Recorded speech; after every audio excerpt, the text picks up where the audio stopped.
कटो के पास करेगा वो भरेगा। तो क्यों भयो कबीर साहब क्या था ना, कबीर साहब भजन ज्ञान करो।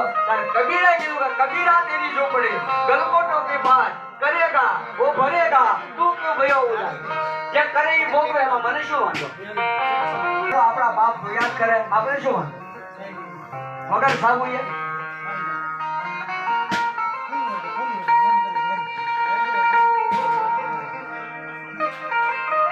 જીભ અને દાંત બંનેને ઝઘડો છે. દાંત બેટા જેમ ફાવે એમ જીભને ઠપકો દેવાનો. સહેજ પણ જો આડી વળી થઈ તો હમણાં કાપી નાખ્યો. અને ઘણી વખત જીભે કરડાઈ જાય, બધાને ખબર છે કેવી દિશા થઈ. વળી પાછા દાંત કીધા સહેજ પણ જો આમાં આડી વળી થઈ તો આગળનું બટકું ભરી જાય. જીભથી ન રહેવાનું. તમતારે તારે જેટલા બટકા ભરવાના હોય પણ હું કોઈને એવું વેણ નહીં ચાલે. એવું બોલીશ ને લોકો એક તમારો માર જામે 32 બાજી પડ્યા. એટલે દાંત વયા જાય, જીભ કોઈ ની જાય. કોઈએ કીધું અત્યારે ઉદીમાં કે મારા દાદાની જીભ વહી કેમ કીધું ભાઈ ક્યારે?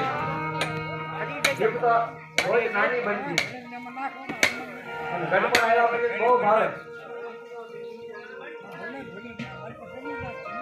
દાંત જાય બાકી જીભ નહીં. તમે જીભ છો અને આ બધા દાંત છે. મારો રામ આવશે એટલે દાંત વયા જાય છે. તમે અખંડ રહેજો. વિવેક્ષણ મને સીતાજી બતાવો ક્યાં? વિવેક્ષણે કીધું મહારાજ હું તમને સીતાજી બતાવો પણ તમે મને રામના દર્શન કરાવશો? તમારું વસન આ અશોક વાટિકાની અંદર ભગવતી સીતાજી બેઠા છે. મહારાજ હું તમારી સાથે આવે પણ કોઈ જો મને ભાળી જાય અને કદાચ મારા ભાઈને કહી દે હનુમાનજી કાંઈ વાંધો નહીં અને રામનું વચન છે કે ટૂંક સમયની અંદર હું તને રામના દર્શન કરાવીશ. હનુમાનજી આવ્યા હતા અશોક વાટિકામાં સવાર કરવાની તૈયારી. રામ કહે દૂરથી આમ નજર કરી સીતાજીને જોયા. મારું શરીર સુકાઈ ગયું. હાથ બિંદર દેખાઈ ગયો.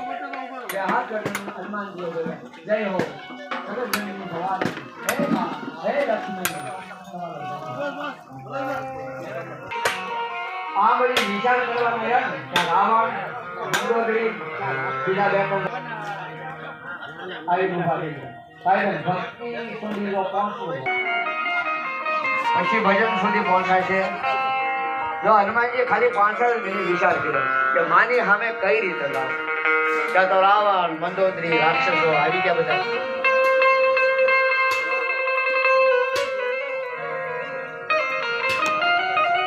રાવણ બોલ્યો છે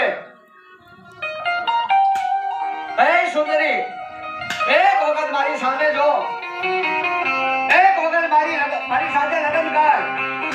મંદોદરીને તારી દાસી બનાવી દઉં અને તને લંકાની રાજરાણી બનાવું. સીતાજીએ હાથમાં કણખલું લીધું અને રાવણને આમ દેખાડ્યું. સીતાજી બોલ્યા કે રાવણ મારો રામ ઉગતો સૂર્ય છે અને તું તો આથમતો ચંદ્ર છે. મારો હરી તો હજી ઊંચ્યો છે અને તારી તો આથમવાની તૈયારી છે. સીતાજીના વેણ થોડા રામાયણ વાંચી લેજો ભાઈ. પણ રાવણ કોઈનું ન માનતો પણ મંદોદરી આમ સામું જોવે ને ક્યારે મંદોદરીનું અપમાન નથી કર્યું રાવણ, કારણ કે મંદોદરી સતી છે. છેલ્લે રાવણ બોલ્યો હવે ખાલી 15 દિનની મોહલત તને આપું છું. 15 દિનની અંદર સમજી જજે નહીતર હવે તારું મોત. અને સીતાજીએ તણખલો દેખાડ્યો. રાવણને કીધું કે તું મારા રામ પાસે તણખલા જેવો છે. પણ રાવણે ત્યારે તલવાર ઉપાડી હનુમાનજી બેઠા છે ને ઝાડુ આખું હલવા માંડ્યો હતો કે પડખે આવીને દેખાડો આગળ હું કોણ છું. એની પાસે ભગવતી સીતાજી રડવા લાગ્યા. અરે બેન હવે વિયોગમાં મારો ઘણો સમય વીતી ગયો. જેમ જેમ રામ કથા ગવાતી ગઈ તેમ તેમ સીતાજીના દુઃખ હળવા થયા. હનુમાનજી બોલ્યા સીતાજી બોલ્યા કે હે ભાઈ કોણ છો? પ્રગટ થા. રામ કહે હનુમાનજીએ ઠેકડો પાડ્યો. પણ જેવા હનુમાનજીને જોયા વાંદર રૂપ એટલે સીતાજી ઓળું ફરી ગયા.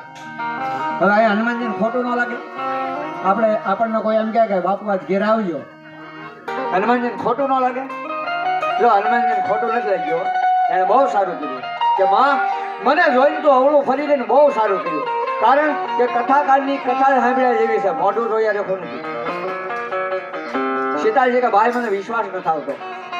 અરે માં હું તને માં કહું છું, હું રામનો સેવક છું, હું લક્ષ્મણનો સેવક છું. મેં તને માં કીધી. સીતાજી કે માં શબ્દ ઉપર એ ભરોસો નથી, આને પેલા મને માં જ કીધી છે ને ઉપાડી લડવી એમ. પણ એક શબ્દ હનુમાનજી બોલ્યા કે માં જો હું ખોટું બોલતો હોઉં તો મને કરુણા નિધાન ના શબ્દ. એ કરુણા નિધાન કીધા સીતાજી હનુમાનજી સામે જોયું, કારણ કે આ કરુણા નિધાન ભગવાન રામનું નામ કોને સીતા